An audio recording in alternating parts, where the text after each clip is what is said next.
interviewing top talent in movies, television, sports, and music, leaders, entrepreneurs, and experts. Broadcast in over 30 countries out of New York, Manchester, Los Angeles. As a mentor, life and career coach, I help others, athletes, actors, and people of all walks of life, solve the problems they face by introducing balance and routines that would otherwise leave them stuck and overthinking, paralyzed, unable to reach their goals. They look for engaging, rewarding lives, and I think they deserve that. Today, I invite you to join me on my radio show to learn from my guests and I how you can be more resilient and strong. I empower people who struggle with confusion or feel stuck in soulless, non-fulfilling situations. I help them find calm and claim their authentic self in their career path or personal life so they can live to their fullest potential. As a motivational speaker for businesses, schools, resorts, and communities, I speak on topics of achieving success and living a mentally healthy lifestyle, featuring topics from my Power My Life program within my revolutionary Impact, Influence, and Income Academy. I inspire the world as a radio journalist, author, life coach, career coach, resilience expert, mental health advocate, and most recently as a society writer for Transatlantic Today magazine. So happy that you joined me. Let's get rolling. You don't just have to go through it, you can grow through it. Good morning, and thank you for joining Resilient You with Alicia Pozsony. We have guests on our show who talk about topics of resilience, and today I have a special guest. We have Heather Carter. Heather is a storyteller. There's a lot more to Heather that we're going to learn about today. She has stories about adult fantasy romance. And Heather, welcome to the show. Thank you for having me. Sure. So Heather, you have an interesting story, and do you want to tell our listeners a little bit about yourself? I am from St. Louis, Missouri, and I am an author, writing my mainly fantasy romance with a little bit of gothic twist in there sometimes. I've been writing ever since I was a little girl, and I started publishing books in 2021. And at the same time, in 2020, I started querying for traditional publishing and things like that. So my publishing journey has taken kind of an interesting twist, but um, there's a lot more that goes into me other than, writing books and publishing. But I tell you what, it's been a wild ride the last few years, and especially this last month. So. Yeah, in a good way, in a good way. In a very good way. Especially this Good. last month has been very interesting.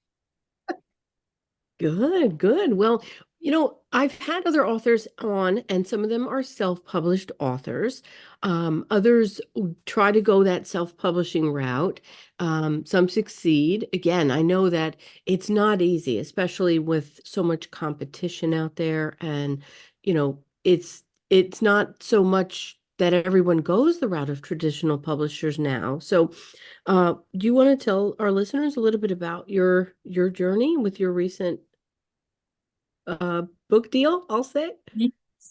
Well, what I have is a literary agent now, which is something that they say um, only your chances of getting a literary agent is 1 in 6,000. Because there are so many writers out there, with so many wonderful stories, but there's only so many literary agents. And literary agents are really kind of the gatekeepers to the larger traditional publishing world. So that's one thing that I've been querying for since July of 2020. over the course of four manuscripts. Mm. So when one manuscript didn't get picked up, I would set it aside and put the next book up. And when that one didn't get picked up, I would set it aside, put the next one up, and so forth. And so in October, I decided, you know what? I'm going to give this one more go with this book I just wrote. So I put it up and started querying it. And then, with the holidays, everything kind of shut down starting in like early to mid-November.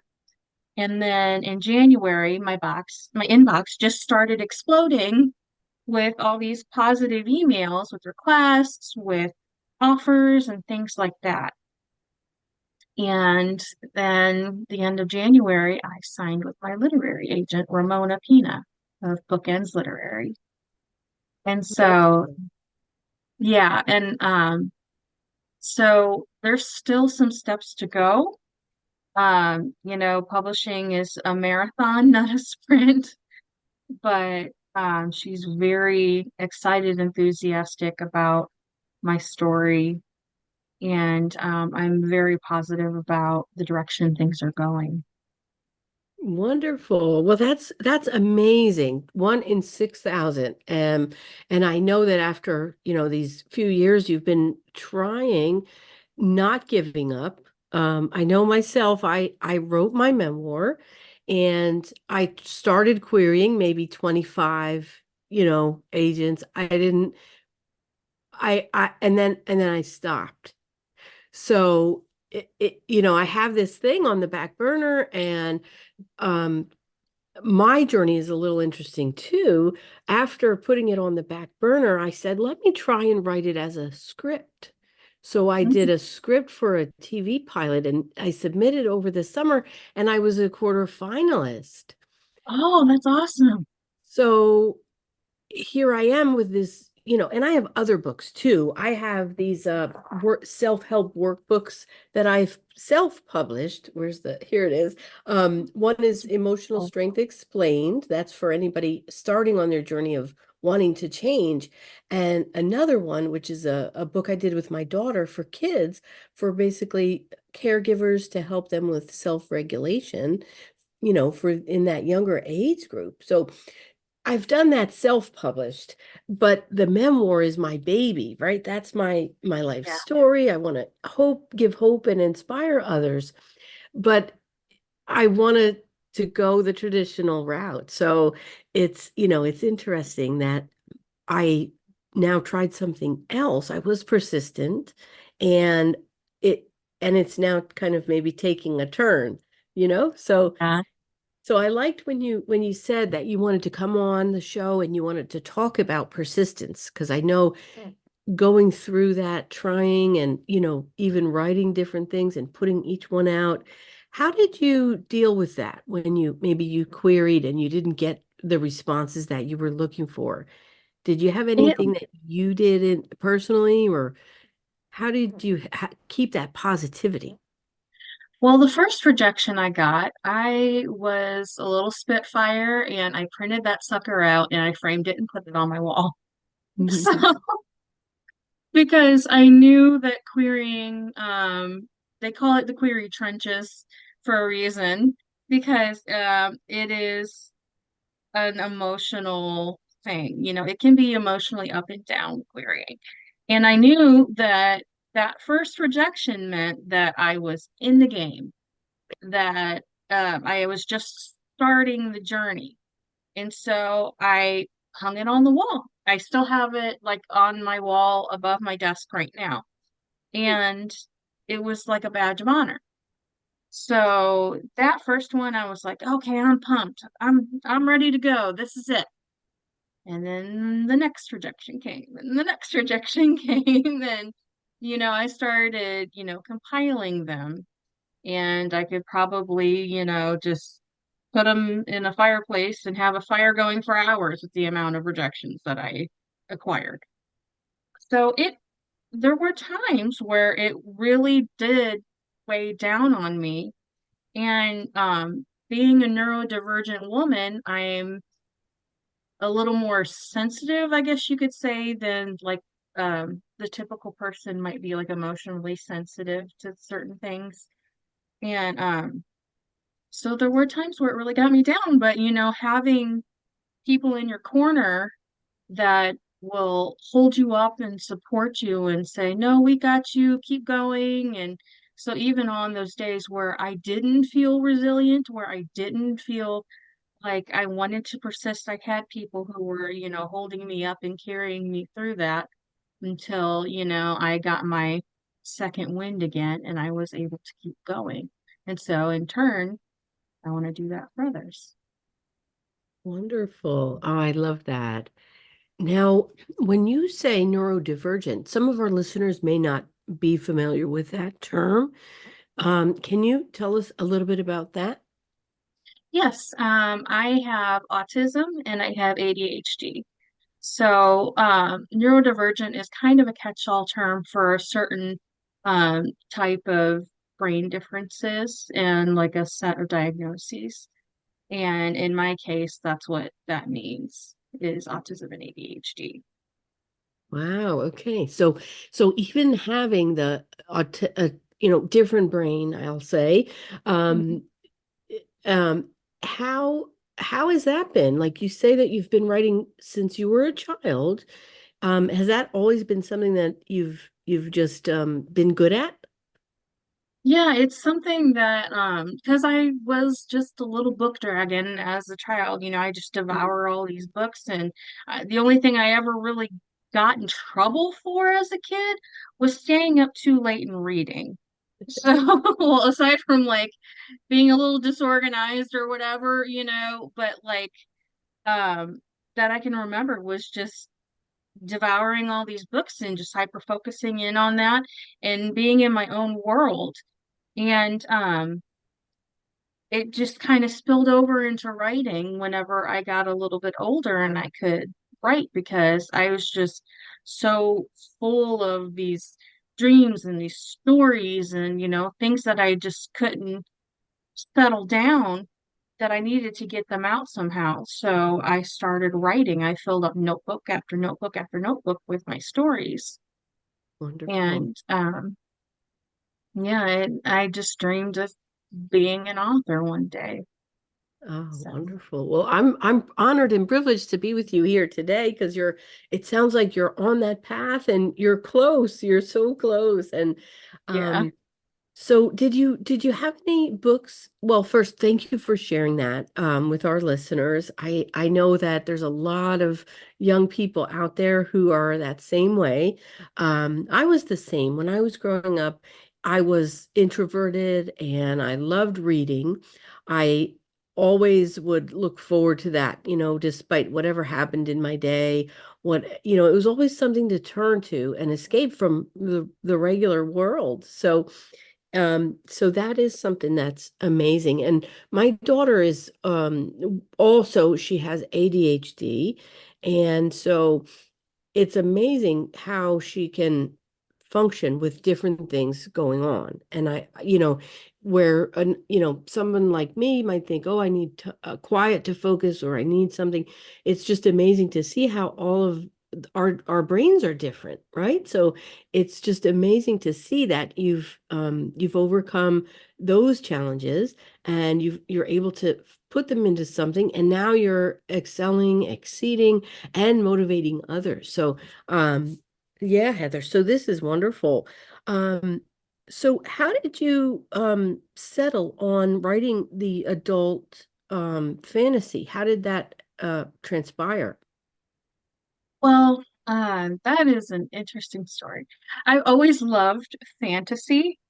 Aside from that stint whenever I was a preteen and I wrote like Backstreet Boys and NSYNC fan fiction, but that's another story for another day. But I'm aging myself here. But yes, I've always loved fantasy and I've always dreamed of, princesses and things like that. I was a really girly girl. Like I went through a phase where I would only wear princess dresses to school. And so I've always just had a imagination that was, bigger than this world. And so fantasy just came naturally to me. But there was a long period of my adult life actually where I was in, I guess you could call a very high control religion, and I wasn't allowed to write fantasy. And that was a very difficult and dark period of my life. And so Mm. whenever I finally got out of that situation, it's been what, 8 years now, 7 years now. Um, I let myself off the leash and I wrote all the stories and everything that had been clouding my head for so many years. Mm. And it came out as fantasy. And I love romance. That's always been at my heart as well. Um, just growing up watching those Disney princess movies and everything. And so now I can write my own fantasy romance. I can create my own stories that maybe will help others escape emotionally in their mind or whatever, Mm. that'll touch somebody. Wonderful. The four manuscripts, do you have a favorite? It's hard to say. It's like picking between my children. But I really actually do love the one that just got signed with a literary agent. It's called A Death Without You. And it does feature an autistic woman, and she ends up at this her uncle's haunted house, and the uh, god of the prince of the underworld, god prince of the underworld, falls in love with her, and he wants her, and it's this whole gothic fantasy adventure. And but the thing that I really love about it is that it features a character that is like me and that's not Mm. a typical person. And they still experience, the magic and the romance and, the big adventure and everything. So I think there needs to be more representation of differently brained people in fantasy, in literature in general. So Yeah, well, I'm really happy to have you on the show. This is going to be featured on Power 98.5 FM satellite radio and all over the world. We do broadcast in many other countries, and so this message is very important and it's timely. So it's true that different brained people do need to be represented in a lot of characters. And even you've seen in TV shows recently, over the past few years, there have been different focuses on learning about different people, documentaries and different things as well. Um, and I forget the name of this show, but it was something around the relationships, right? The autistic people having relationships with one another, and the they had to have things in common, I think, was one of the big themes. So does your character in the story have things in common with this God Prince of the Underworld?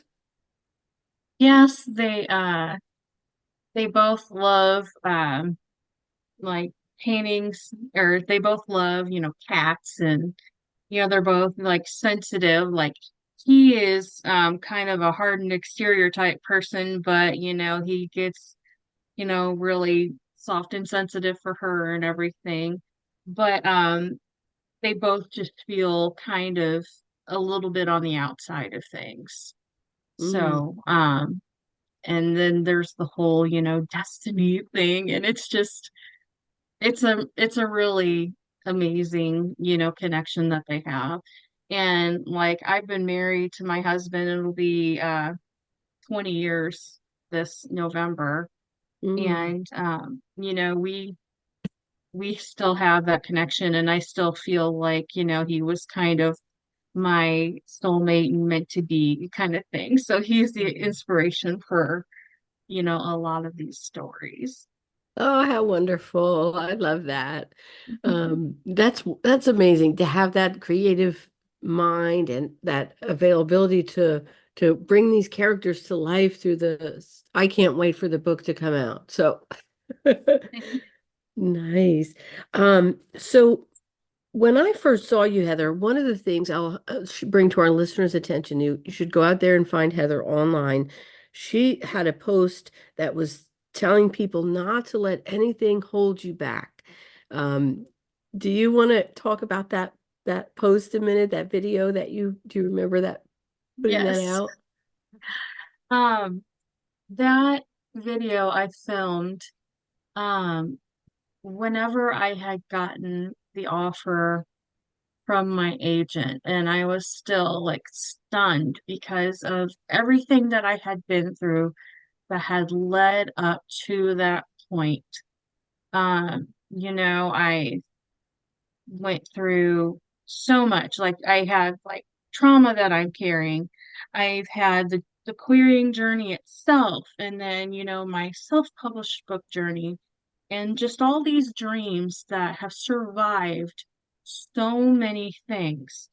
Um, I just like I almost threw in the towel last summer. I'm gonna be honest with you. But you know what? I survived with my dreams intact. And then it kind of all made sense in that moment. And I've had people in my ear before telling me, just give up, just do something else, just don't get your hopes up, But you know what? I've always had this little bit of a rebellious streak in me. I've always had that tenacity in me that says, you know what? I'm not going to listen to it. I'm going to keep going. Just one more step. And there's so many people, so many writers I know out there that face imposter syndrome and who feel like I'm not good enough, or, it's impossible for me to do this because of X, Y, and Z. Why should I even bother? But if we stop because of that voice that's inside of us, or because of the people that are in our ear telling us to stop, or in our ear telling us we're not good enough, then how are we ever going to know? Because you miss 100% of the shots you don't take. So that's why I made that video, is because, um, I'm not going to stop. I'm not going to throw away that shot. And I don't think anybody else should either, because otherwise, we're not going to have any authors. Everybody threw away their shot. So go for the gold.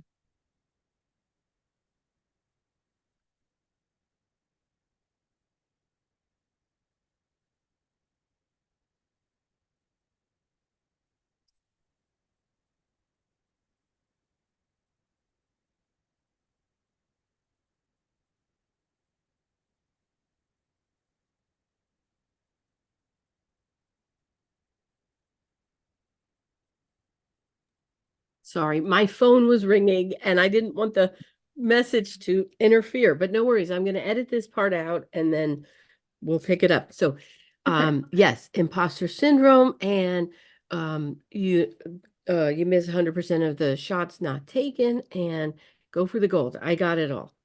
Okay. Okay. So, Heather, let me ask you another question. With after having gone through that, putting it in all that time that you did, you didn't listen to those people who said just try something else, thinking that they were saving you. Um, but you stayed tenacious and you listened to yourself and you took that next step. What would you say to some people out there who have a dream and who maybe, aren't sure and they're considering giving it up? What would you say to them? I'd say hold on a little bit longer, because you never know when you're on the edge of a breakthrough. And if you've got something inside you that just won't let you go, um, you should pursue that. They say if you're doing something you love, you never work a day in your life. Mhm. And I think that it's not it's not foolish to dream. It doesn't matter if, you've got barriers or things that you need to adapt from, because sometimes there are barriers and sometimes you need to adapt, but that doesn't make it impossible. It doesn't make you a fool for dreaming.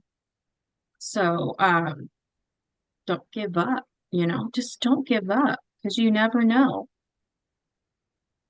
That is so true. And going through life, we know it's a journey. We know that you can't just snap your fingers and make something happen, but it's true that it's about learning, about figuring out what the barriers are, how to adapt. And a lot of times it's something that we can't do alone. So if you're feeling Mhm. like you have to do it on your own, that's another part of this where, um, you know, if you have support, um, reach out to them and ask for what you might need. Heather, is there any particular techniques that you use when you're faced with those adversities or hitting up against the barriers? Well, I usually will vent to my friends if I need to. I've got a couple of friends that they're used to me, kind of going, "Oh, you wouldn't believe what happened today." So, that's leaning on your support group because, everybody has times whenever they need to vent. But then something that I've learned is something called radical acceptance, um, which is it's a therapy term, like a DBT therapy term. But sometimes you're hitting up against adversity and you can't change it in that moment. So you practice radical acceptance. It's like, okay, this is the situation I'm in right now. And then you refocus and then you can think clearer and take the next steps.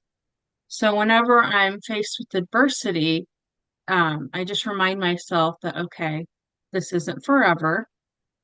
This is just one bump in the road. It's just one part of the journey. And then you can keep going. Because sometimes it doesn't mean that it's never going to happen. Sometimes it just means maybe it's not going to happen right now. So, That is so true. And how many times do we wake up the next day and things look a whole lot different? So yes. yeah, yeah. So for all of the young authors out there, and you mentioned self-publishing and you mentioned, this other route of going for a literary agent, uh, what kind of advice can you give to, an author? Maybe they've got the manuscript ready, maybe they've got a few of them. Um, is one easier than the other? Do you think that there's an advantage? Tell our listeners about that. There are pros and cons to self-publishing and traditional. They're not necessarily one's better than the other, but they are different routes. Self-publishing has exploded, especially since like 2020 with the start of everything with the pandemic and everything. Um, Everybody had more time to write, and so everybody's got these wonderful books to put out. And so that's why self-publishing and indie publishing has really taken off. And the pros to self-publishing is that you have full creative control. You have control over, the book content, you have control over how the cover looks, and there's lots of positives, but you also have to do the marketing and then it costs, money for everything. So, there's some cons in there too, depending on how you look at it. But with traditional publishing, it's different because you're pursuing publication either directly through a smaller publisher or you're going for the literary agent, which opens doors to larger publishers and they take on the cost of publishing the book and they help with the marketing and things like that. So, but you do possibly lose a little bit of the creative control. So it's a little bit of a give and take. but everybody has a different path and each path is valid. So Yeah, that's been my experience. yeah, thank you. Well, I know there's some hybrid publishers also who, can do some of the work and you pay for some of the others. And so Mhm. that the whole job of marketing and I'm learning a little bit about that now. But it's a whole nother job, right? So even though you might Yes, get a book deal, you might have something, there's a whole lot, but again, it shouldn't stop you from pursuing. A yes. lot of times writers, like you said, you have it in you and it just has to come out. Like so even if you self-publish, it's still a journey. I met with someone recently who wanted to do a children's book, and they're in this place where they're ready, but they still have to go through this of querying and doing the book proposals. And another part of it is being a good speaker and knowing your subject matter, being able to speak to it. um so there's a lot involved nowadays with the Yes. technology, and it's not as yeah, so it's interesting. um with most things in this technology, fast-paced world, we have to be ready to embrace changes. And now, Heather, what about AI? Do you have any thoughts on AI in terms of writers? Because you can pop a question in there and it'll come back to you with a story, right? What do you feel about AI? AI, there is there are uses for AI in general in society, so I'm not going to completely down AI, especially because like there are editing programs that a lot of writers use, like Pro Writing Aid or Grammarly, and that utilizes AI in searching for like the typos and maybe suggesting a grammatical error. So in that sense, AI can be useful. However, with AI writing books, that is something that is a huge controversy among writers. And generally, it's the bane of the writing community because we work so hard to write the books and to, you know, edit them and it can take people years to write books. And it's just part of their soul that they're putting out on the page. And it it I don't know. I don't know how to explain it, but AI can really just it can feel threatening to some writers and everything.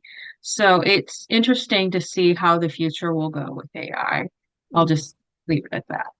Yeah, no, you're right. I put my bio in and I said, rewrite this. And it actually did a better job at what was already written well. And I was like, okay, kudos to you. Yes. So it's interesting because someone else I spoke to recently said that it helped them because they could write a contract in a matter of minutes. They didn't have to go through this extensive exercise of something they really didn't know much about. Yeah. So, I think there's some use for this, and I'm with you. We'll leave it and see what happens. Yes. So, so Heather, so you have the agent and if you were speaking to your publicist right now, what would you say about your book? I would say that it's a gothic fantasy, an adult gothic fantasy, and it's something that I think will um speak to a lot of people. I mean, it's entertainment. Um, but whenever I write my books, there's books that are there just to entertain, that are, the fluff and everything, and those books absolutely have their place. I own a lot of those books and everything because sometimes you just want to read to escape. But whenever I write, um, I have a tendency to just take a piece of my soul out and put it in there. And so, um, I want to be able to speak to people through fiction. And that's part of what this book is. There are some parts in it that, maybe are a little bit, soul stirring or whatever. But, I think it's one of those books that I hope will stay with somebody. And so, I hope an editor feels the same way and that we can get this book out to everybody. Yeah, it sounds good. I mean, with the impact that you said the Disney princesses had on you, and could you see Disney buying this?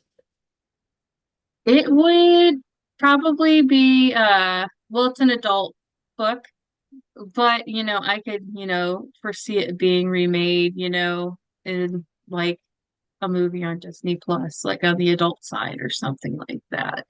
I know Okay. they make all kinds of movies now. So, um, I would hope Yes. so. I would really Wonderful. hope so. Wonderful. Well, Heather, again, thank you so much for taking the time and being on our show, giving us insight into your story and giving inspiration and hope to those out there who might be struggling, writers, and as well, the fact that you're transparent about being a neurodivergent brain. I think that that's going to help inspire others as well. And I can't wait to see what happens with your journey. I'm wishing you all good things and um, keep in touch. Let us know what happens, and who knows, maybe we'll see your book on the big screen sometime soon. Oh, I hope so. Yeah. Thank you so much for having me. You're welcome, Heather. Thank you, and thanks for all your positivity. We look forward to what comes next. Thank you.